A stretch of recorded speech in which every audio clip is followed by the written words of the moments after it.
The energy beams from 50 alien ships converged on the Persistence like deadly lightning. Elena closed her eyes, expecting to feel the ship disintegrate around her. Instead, she heard Chief Reynolds shouting from engineering. Massive power. Surge in their flagship. They're overloading their weapons grid to make sure they finish us. Elena opened her eyes and saw something incredible on the tactical display. The Supremacy of Worlds was pouring so much energy into destroying one small human frigate that its shields were fluctuating wildly. The massive alien vessel was vulnerable for the first time in the entire battle. All human ships, this is Admiral KO. Target the flagship's bridge section. Their shields are down. Elena watched as every surviving human vessel turned their weapons toward the enemy flagship. Plasma cannons and photon torpedoes streaked across space. Converging on the exposed command section of the Supremacy of Worlds, the results were spectacular. Explosions bloomed across the massive ship's hull as human weapons found their mark. The alien flagship staggered under the assault. Its perfect formation disrupted as damage spread through critical systems, but the Persistence was still caught in the crossfire. Elena felt the ship bucking and shaking as enemy beams finally found their target. Sparks showered the bridge as systems overloaded. The main screen flickered and went dark. Hull breach on all decks. Dr. Wilson called out over the alarms. We're losing atmosphere fast. Engines are gone, Chief Reynolds reported, his voice grim. Main power is failing. We're dead in space, Captain. Elena looked around her bridge. Half the control panels were dark or sparking. The air was thick, with smoke and the acrid smell of burned electronics. But her crew was still at their stations, still fighting to keep their ship alive. Park, can you still transmit? Barely, Captain. Emergency communications only. Elena opened a channel to the fleet. This is Rodriguez to all human ships. The flagship is wounded but not dead. You need to finish what we started. On the emergency display, she could see the battle continuing around them. The Supremacy of Worlds was listing badly, fires visible through breaches in its hull. But it was still fighting, still coordinating the alien fleet. Captain, Lieutenant Chun said quietly, I'm reading massive structural damage to the enemy flagship. Their exotic matter containment is failing. Elena felt a spark of hope. Exotic matter was what powered the most advanced alien technology. If those containment fields failed completely, the explosion would be beyond imagination. Chief, is there any way to get our engines back online, even for a few minutes? Reynolds checked his instruments, his face grim. Maybe, if I reroute everything through the emergency fusion cell and bypass all safety protocols. But Captain, if I do that, there's no coming back. The ship will tear herself apart. Elena understood. It would be a one-way trip. But looking at the tactical situation, she realized they might have one last chance to end this war. Do it, Chief.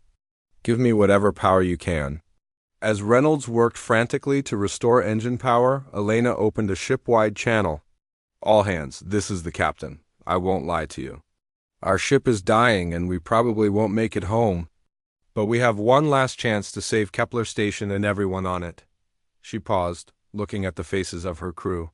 These people had followed her into hell without question. They deserved to know what she was asking of them. I'm going to ram the enemy flagship. Their exotic matter containment is failing. If we can cause a cascade failure, the explosion will take out half their fleet. The bridge was silent except for the sound of damaged systems and the hiss of escaping air. Elena waited for someone to object, to point out how insane the plan was. Instead, Sergeant Thompson spoke up. Captain, if we're going to ram a dreadnought, we might as well do it right. I can rig our remaining nuclear warheads to detonate on impact. Won't be much left of either ship. Dr. Wilson nodded. I'll make sure everyone's secured for impact. It's been an honor serving with all of you. One by one, each crew member voiced their agreement. They all knew this was suicide, but they also knew it was their duty. The Persistence had spent her entire career protecting humanity. This would be her final mission. Chief, how's that power looking? Coming online now, Captain? I can give you maybe 10 minutes of thrust before everything fails. Elena felt the ship shudder as the engines came back to life. It wasn't much, they were running on spare parts and determination, but it was enough. Jun, plot a direct course for the flagship's reactor section. Park, transmit our plan to Admiral Ko. Tell her to pull back all human ships. The Persistence began moving toward the supremacy of worlds, her damaged hull groaning with each acceleration. They weren't fast. And they weren't graceful, but they were determined. Enemy ships are trying to intercept us, Chun reported. Looks like they figured out what we're planning. Elena could see alien vessels moving to block their path. Energy beams lanced out, trying to destroy the damaged human ship before it could reach its target. But the other human ships weren't going to let that happen. This is Admiral Ko to all vessels. Protect the Persistence at all costs. The remaining human fleet threw themselves between the Persistence and the alien interceptors. Elena watched. Ships sacrificed themselves to clear a path for her final run. The destroyer Lexington took a direct hit meant for them. The cruiser Endeavour rammed an alien battleship rather than let it stop their approach. Captain, Park called out, tears in her eyes. Admiral Ko sends her respects. She says to make it count. Elena nodded, unable to speak. The sacrifice of the human fleet was buying them the chance they needed. She wouldn't waste it. The supremacy of worlds filled their entire view now. Elena could see the damage from the earlier attack, gaping holes in the hull, fires burning in the exposed sections, the flicker of failing energy fields around the exotic matter containment units. Warheads armed and ready, Sergeant Thompson reported. Impact in 30 seconds. Elena looked around her bridge one last time. Her crew was still at their stations, faces calm despite what was coming. These people had proven that humans didn't need advanced technology to be heroes. They just needed courage and the refusal to give up. It's been an honor serving with all of you, she said. The Persistence struck the alien flagship at full speed. The ancient human ship, held together by determination and the skill of her crew, punched through the enemy's weakened hull like a bullet through paper. Sergeant Thompson's nuclear warheads detonated exactly as planned, the explosion triggering a cascade failure in the exotic matter containment systems. The supremacy of worlds disappeared in a ball of pure energy that lit up space like a new star. The explosion was so massive that it created a shockwave that damaged ships thousands of kilometers away. When the light faded, the pride of the hegemony fleet was gone, but more importantly, the psychological effect on the alien forces was devastating. Their invincible flagship, destroyed by a ship they had dismissed as worthless. Their perfect coordination, shattered by an enemy they had never taken seriously. The remaining hegemony ships broke formation and fled. Some tried to maintain order, but panic had set in. The humans had done the impossible. They had defeated a superior enemy through sheer determination and clever tactics. Admiral Ko's voice carried across the battlefield as the alien retreat became a rout. All human ships pursue and harass, but do not overextend. We've won this battle thanks to the crew of the Persistence. In the weeks that followed, the story of the battle spread throughout human space. The ship that no one feared had indeed annihilated an armada. But more than that, she had reminded humanity of something important, that their greatest strength wasn't their technology or their weapons. It was their refusal to give up, even when facing impossible odds. It was their ability to find creative solutions when conventional wisdom failed. It was the courage of ordinary people doing extraordinary things. Captain Rodriguez and her crew had given their lives to prove a simple truth being underestimated isn't a weakness. Sometimes it's the greatest advantage you can have.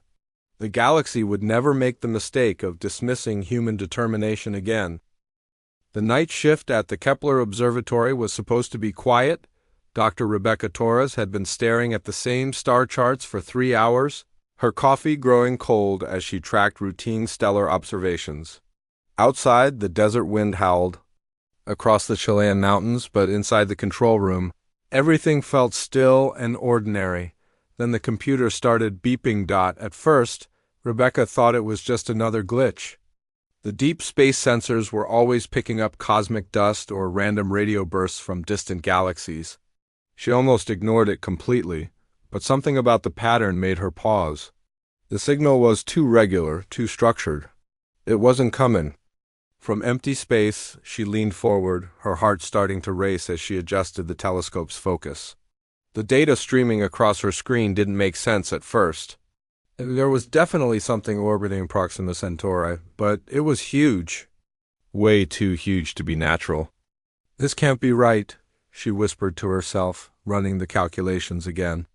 The object was over 50 kilometers wide and perfectly circular. More importantly, it was clearly artificial. The spectral analysis showed metal alloys that didn't exist naturally and energy readings that suggested massive power generation. Rebecca's hands shook as she reached for the emergency contact list. This wasn't just a discovery. This was the discovery. Humanity had finally found proof that we weren't alone in the universe. Within 6 hours, the quiet observatory became the center of a global storm. Scientists, government officials, and military personnel flooded the facility. Dr. Rebecca Torres found herself explaining the same incredible findings over and over again to an endless parade of serious-faced people in expensive suits. The alien structure was unlike anything humans had ever imagined. It was a perfect ring spinning slowly around Proxima Centauri, positioned at exactly the right distance to harvest solar energy. The engineering required to build something like that was centuries ahead of anything Earth could accomplish. Maybe thousands of years ahead, but instead of excitement, Rebecca noticed something troubling in the faces around her. Where she saw wonder and possibility.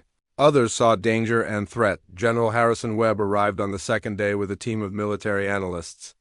He was a tall, stern man who had spent his entire career preparing for wars that might never come. Now, faced with evidence of a superior alien civilization, every instinct he had screamed danger. "Dr. Torres," he said, studying the data on her screens, "what's your assessment of their technological capabilities?" Rebecca blinked, confused by the question. "Well, they've obviously mastered large-scale construction in space. Their energy systems are incredibly advanced. If we could make contact, imagine what we could learn from them." The general's expression darkened. "That's exactly what worries me. Any species that can build something like this could wipe us out without breaking a sweat."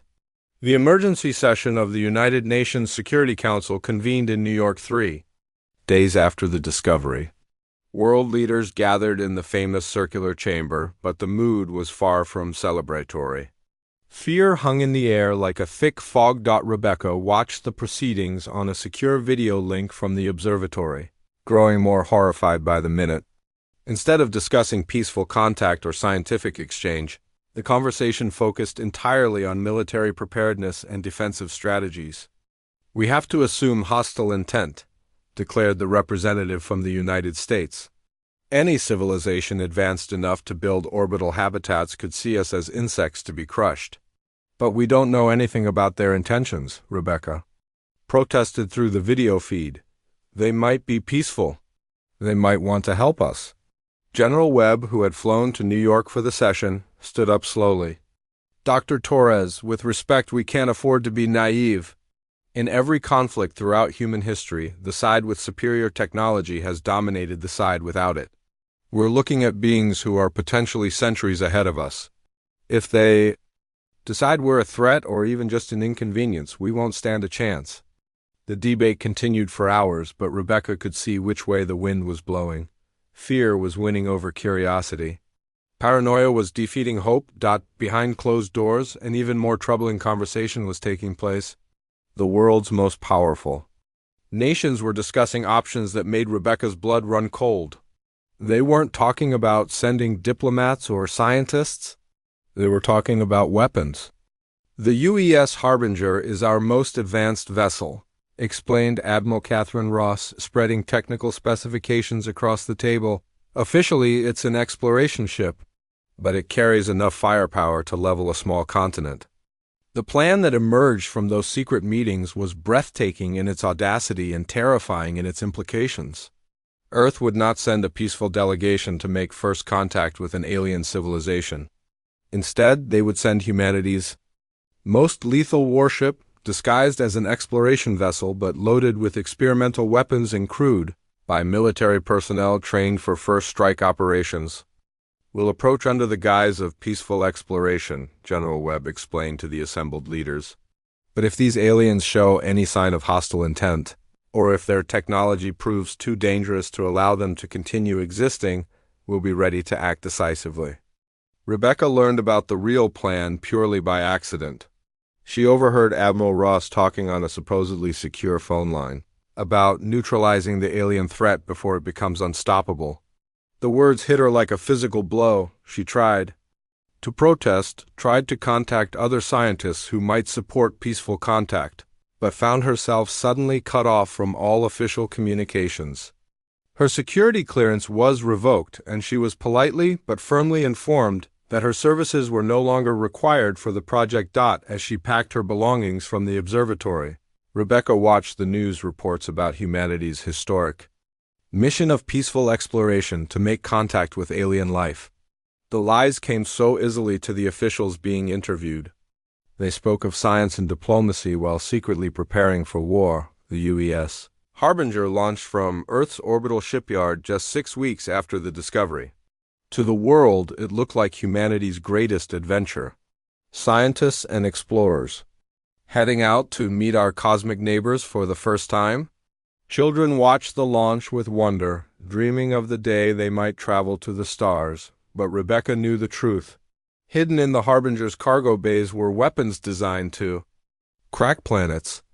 The crew had been selected not for their diplomatic skills or scientific knowledge, but for their willingness to follow orders without question, even if those orders meant committing unspeakable acts. As the ship disappeared into the vastness of space, Rebecca stood alone in her small apartment, staring up at the stars and wondering what humanity had just set in motion. Somewhere out there, an alien civilization was probably preparing to welcome their first visitors from Earth. They had no idea that humanity had chosen to send not ambassadors of peace, but harbingers of war. The discovery that should have united humanity in joy and wonder had instead revealed the darkest aspects of human nature. Fear had triumphed over hope, and paranoia had defeated curiosity. As the Harbinger began its long journey to Proxima Centauri, Rebecca could only pray that, somehow, someway, cooler heads would prevail before it was too late. Commander Rachel Vasquez stood before the massive viewport of the UES Harbinger, watching Earth shrink to a tiny blue dot behind them. In just a few hours, they would make the jump to faster-than-light travel, beginning an 18-month journey that would change everything. The crew around her buzzed with excitement, completely unaware of the real reason they were heading to Proxima Centauri. To most of the 200 people aboard the ship, this was humanity's greatest adventure. They believed they were explorers, pioneers, who would make peaceful first contact with an alien civilization. The mission briefings had been full of talk about cultural exchange, scientific cooperation, and building bridges between worlds. Rachel knew better. She had read the real orders. The sealed envelope in her personal safe contained instructions that made her stomach turn every time she thought about them. While her crew prepared for diplomacy, she was secretly planning for war. The weight of that knowledge felt heavier than the ship's artificial gravity. Dr. Kevin Park, the mission's chief linguist, approached her with barely contained enthusiasm. "Commander, I've been working on potential communication protocols. Based on the mathematical sequences we detected from their habitat, I think we can establish basic contact within hours of arrival." Rachel forced a smile. "That's excellent work, Doctor. Keep preparing those protocols." She didn't have the heart to tell him that his carefully planned first contact scenarios would probably never be used. The deception went deeper than just the mission orders. Hidden throughout the ship were weapons that the crew knew nothing about. In Cargo Bay 7, disguised as scientific equipment, sat enough nuclear warheads to destroy a small moon. The ship's main cannons, supposedly for clearing space debris, could punch holes through solid rock from thousands of kilometers away. Even the crew selection had been a lie. While most of the team believed they had been chosen for their expertise, in science and diplomacy, the truth was more sinister. Every person aboard had been psychologically profiled to ensure they would follow orders without question, even orders that went against everything they believed in. Lieutenant Commander David Martinez, the ship's weapons officer, didn't know that his defensive systems were actually designed for a first strike attack. He spent his days running what he thought were routine maintenance checks on equipment that could wipe out an entire civilization. "Everything's running perfectly, Commander," he reported during their daily briefing. "Though I have to say, these defensive systems seem overpowered for a peaceful mission." Rachel kept her expression neutral. "Better safe than sorry, Lieutenant Commander. We don't know what we'll find out there." While the humans prepared for their deceptive mission, something remarkable was happening around Proxima Centauri. The alien civilization, known as the Cathara, had detected the approaching human vessel months ago. Their advanced sensors could track objects across vast distances, and they had been watching the Harbinger's progress with growing excitement. The Cathara were unlike anything humans had imagined. They were plant-like beings who had evolved from sentient trees on their homeworld. Their bodies were tall and graceful, with bark-like skin that shifted colors based on their emotions and thoughts. Instead of individual minds, they shared a collective consciousness that allowed them to work together in perfect harmony for over 1,000 years. The Cathara had dreamed of meeting other intelligent life. They had built their great ring habitat, not just as a home, but as a beacon of welcome for any travelers who might find them. Every day, they broadcast mathematical sequences, music, and images of their peaceful civilization into space, hoping someone would hear and respond. Harmony Singer. Veltar was the closest thing the Cathara had to a leader, though their society didn't really work that way. They had been chosen by the collective to guide their people through this historic moment.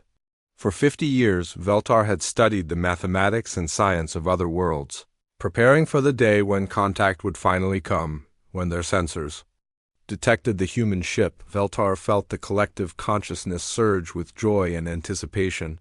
The feeling was like sunshine after a long winter, spreading through every Cathara in the habitat. They immediately began preparing a welcome celebration. Unlike anything they had ever planned, the Cathara technology was incredibly advanced, but in ways that humans would never expect. Instead of building weapons or tools of war, they had focused entirely on creation and growth. They could manipulate matter at the molecular level, growing entire cities from a handful of seeds. Their medicine could cure diseases that hadn't even been discovered yet, and their energy systems were so clean and efficient that they produced no waste at all. They had prepared gifts for their first visitors: plants that could grow in any environment and clean toxic air, seeds that could turn desert planets into gardens, technologies that could solve hunger, disease, and environmental destruction across entire worlds. The Cathara saw the universe as a garden to be tended, and they wanted to share their knowledge with anyone willing to learn.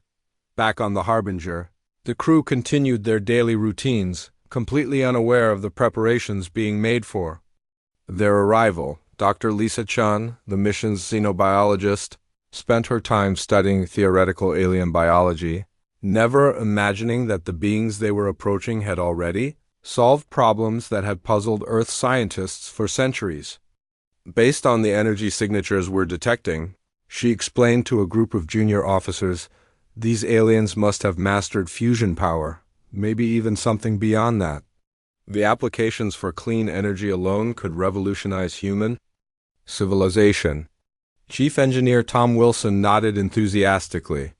"And the construction techniques they must have used to build that ring habitat. If we could learn even a fraction of their methods, we could build cities in space, terraform dead planets, explore the entire galaxy."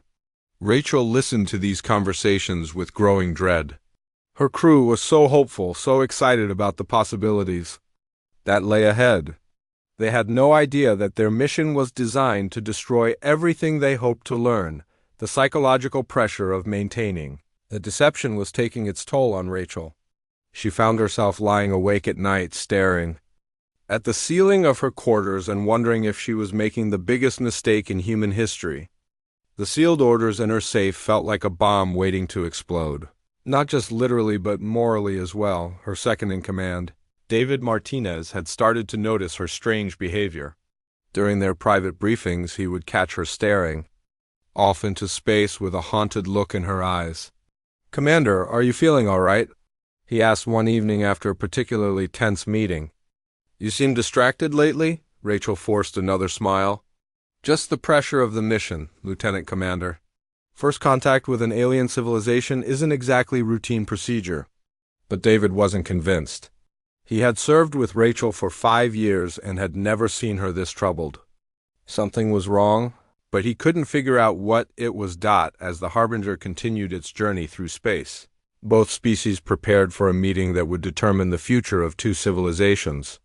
The Cathara gathered their finest gifts and their wisest voices, ready to welcome humanity into a galaxy they believed was vast enough for everyone. Meanwhile, the humans approached with weapons hidden and orders sealed, their fears and paranoia driving them toward a decision that would haunt them forever. The stage was set for the most tragic misunderstanding in the history of the universe, and neither side had any idea what was really coming. The massive alien structure filled the Harbinger's viewports like nothing any human had ever seen before. After 18 months of travel, the crew pressed against the windows in absolute wonder, watching the enormous ring habitat slowly rotate around the distant star.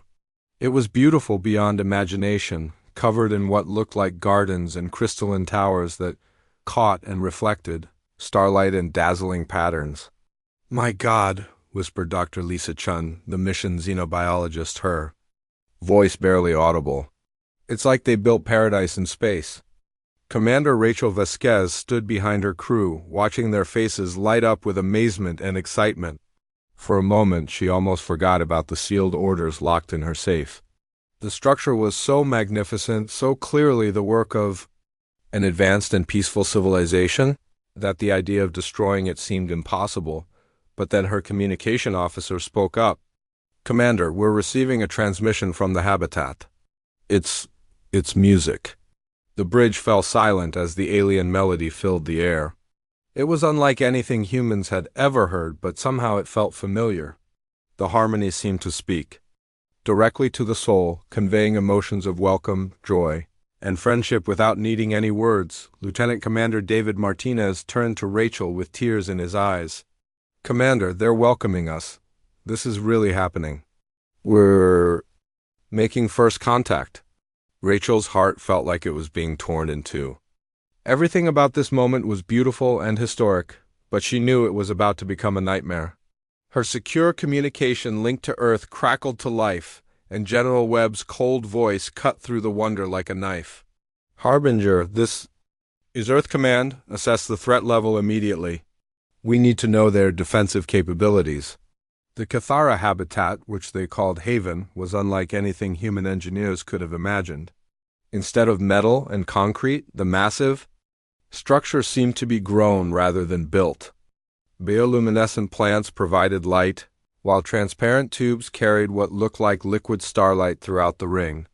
Millions of the plant-like beings could be seen moving through their beautiful city, their bark-like skin shifting through colors that seemed to match the music they were broadcasting.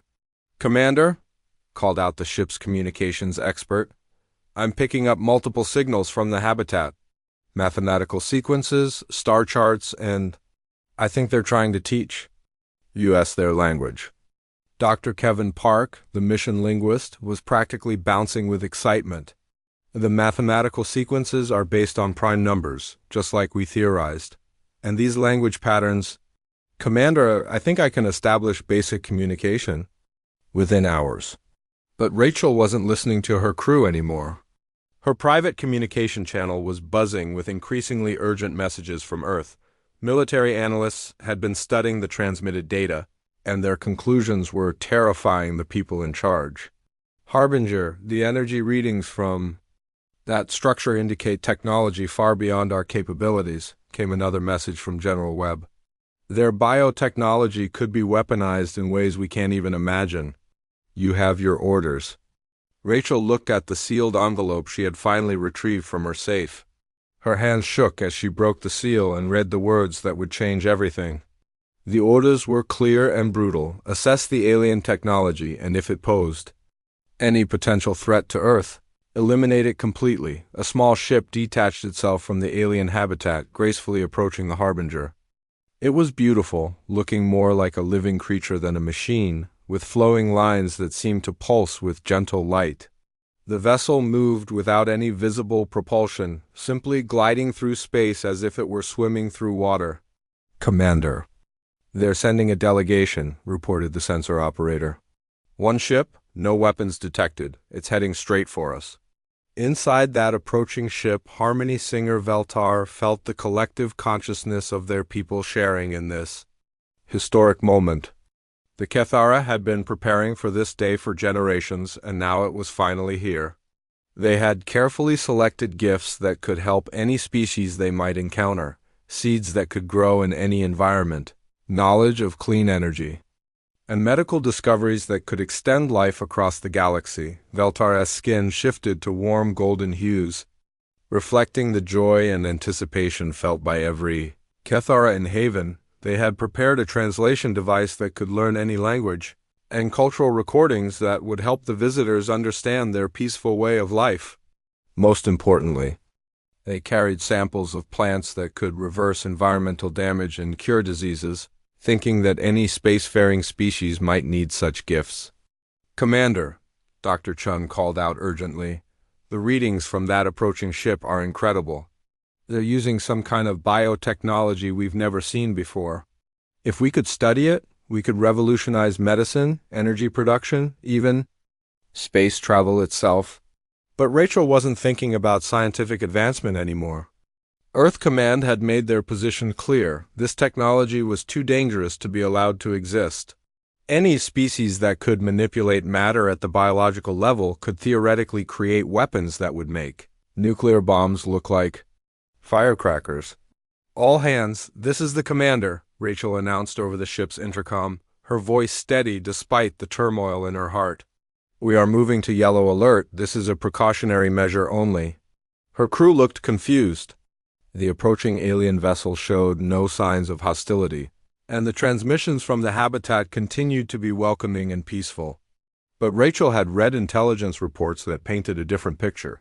According to Earth's military analysts, any civilization advanced enough to build orbital habitats had to be considered a potential threat. The alien ship came to a gentle stop, just a few hundred meters from the Harbinger. Through the viewports, the human crew could see movement inside the transparent sections of the vessel. The beings inside appeared to be plant-like, tall and graceful, with skin that shifted through different colors like living wood. "Commander, they're transmitting again," reported the communications officer. "It's a mathematical sequence that seems to be its coordinates. They're inviting us to dock with their ship." Dr. Park was frantically working on his translation programs. "Commander, I'm starting to understand their language patterns. The basic message seems to be welcome friends from distant stars. They want to exchange knowledge and gifts." Rachel's secure channel crackled again. "Harbinger, Earth Command. The biosignatures from that vessel indicate technology that could be used to create biological weapons of mass destruction. Your orders are to engage immediately before they can transmit any dangerous information back to their habitat." The moment had come. Rachel looked around her bridge at the faces of her crew, scientists and explorers who had dreamed their entire lives of this moment. They were all staring at the alien ship with wonder and excitement, completely unaware that their commander was about to turn their greatest dream into their worst nightmare. "Target the approaching vessel," Rachel ordered quietly. David Martinez looked at her in shock. "Commander, they're not showing any hostile intent. They're just—" "That's an order, Lieutenant Commander." With trembling hands, David activated the Harbinger's weapon systems. The targeting computers locked onto the graceful alien ship, while inside that vessel, Veltar was preparing to broadcast a message of peace and friendship to the entire galaxy. "Commander, please," Dr. Chun pleaded. "Let's at least try to communicate with them. This could be the most important moment in human history." But Rachel had made her choice. Fear had won over wonder, paranoia over hope. "Fire!" she whispered. The Harbinger's main cannon erupted in a brilliant flash of light. The beam struck the alien vessel and vaporized it instantly, leaving nothing but scattered particles drifting in space. In that single moment, humanity's first contact with an alien civilization became humanity's first act of interstellar murder. The bridge fell into stunned silence. Dr. Chun collapsed into her chair, her face pale with horror. David Martinez stared at his weapon controls as if they had become poisonous snakes. The music from the alien habitat continued to play, but now it sounded like a funeral dirge. Rachel stood frozen at her command position, knowing that she had just committed an act that would haunt humanity forever. But Earth Command was already sending new orders. Finish the job. The silence on the Harbinger's bridge was deafening. Where moments before there had been an alien ship carrying peaceful ambassadors, now there was only empty space and drifting particles. The crew stared at their screens in complete shock, unable to process what had just happened. Dr. Lisa Chun was the first to break the silence, her voice barely a whisper. "Commander, what have we done?" Rachel Vasquez stood frozen at her command station, her face pale and her hands trembling. She had just ordered the destruction of humanity's first contact with an alien civilization, and the weight of that decision was crushing her. But before she could respond, her communication officer called out with panic in his voice. "Commander, we're receiving multiple transmissions from the habitat. They're asking what happened to their delegation." The main screen flickered to life, showing intercepted communications from the alien structure. Dr. Kevin Park, the mission linguist, had been working frantically on his translation programs during the journey, and now those programs were automatically converting the alien messages into English. "Harmony Singer Veltar, please respond. The brightness hurt our eyes. Are you safe, peaceful friends from distant stars?" The crew listened in growing horror as more messages poured in. The aliens weren't angry or threatening. They were confused and worried. They thought something had gone wrong, perhaps an accident or a technical malfunction. They were asking if the humans needed help. Lieutenant Commander David Martinez, who had fired the fatal shot on Rachel's orders, stumbled backward from his weapon controls. "They're asking if we need medical assistance," he said, his voice breaking. "They think we're in trouble." The translation programs began processing older communications that had been stored in the ship's computers during their approach. As the messages became clearer, a devastating picture emerged. The aliens, who called themselves the Cathara, had been broadcasting welcome messages for months. They had prepared gifts, planned celebrations, and gathered their wisest teachers to share knowledge with their first visitors from another world. Dr. Shun's hands flew across her analysis console as she studied the energy signatures and biological readings they had collected from the destroyed ship. What she found made her stomach turn. "Commander, there were no weapons on that vessel, none at all. Their technology is purely biological, designed for growth and healing, not destruction." The implications hit the crew like a physical blow. They had just murdered peaceful ambassadors who had come bearing gifts. Rachel's secure communication channel crackled to life again. General Webb's voice cut through the stunned silence like a cold knife. "Harbinger, Earth Command. Well done on eliminating the immediate threat. Now proceed with Phase 2. Destroy the habitat before they can retaliate." "Retaliate?" Dr. Chun spun around to face Rachel. "Commander, they're not even capable of retaliation. Look at these readings. Their entire civilization is built around preservation and growth. They don't have weapons because they don't know how to make them." But Rachel was trapped. Earth Command had made their position clear, and she had her orders. According to the military analysts back home, any technology advanced enough to manipulate matter at the biological level could potentially be weaponized. The fact that the aliens hadn't developed weapons yet didn't mean they couldn't. If they felt threatened, the Harbinger began its attack on the alien habitat with systematic precision. The ship's main cannons, designed to punch through asteroid fields, tore into the beautiful biostructures that made up the outer ring. Each blast sent cascades of glittering debris into space, like watching a garden be destroyed one flower at a time inside Haven. Millions of Cathara felt the impacts through their shared consciousness, the collective mind that connected all. Their people suddenly filled with pain and confusion as their home began to die around them. They had never experienced violence before, and they couldn't understand what was happening. The intercepted communications became more desperate as the bombardment continued. The translation programs picked up fragments of conversations that made the human crew sick to their stomachs. The builders are gone, the growing towers are silent. Why do the distant friends bring the dark burning? Perhaps they do not understand our peaceful songs? Dr. James Foster, the ship's xenobiologist, was frantically analyzing every piece of data they had collected from the alien habitat. As the bombardment continued, he made discovery after discovery that should have stopped the attack immediately. "Commander, you need to see this," he called out urgently. "Their medical technology? They've cured cancer? Not just one type, all of them, and these energy readings suggest they can clean radiation and toxic waste at the molecular level." Foster's voice grew more excited and desperate with each new finding. "Commander, they have the solution to climate change.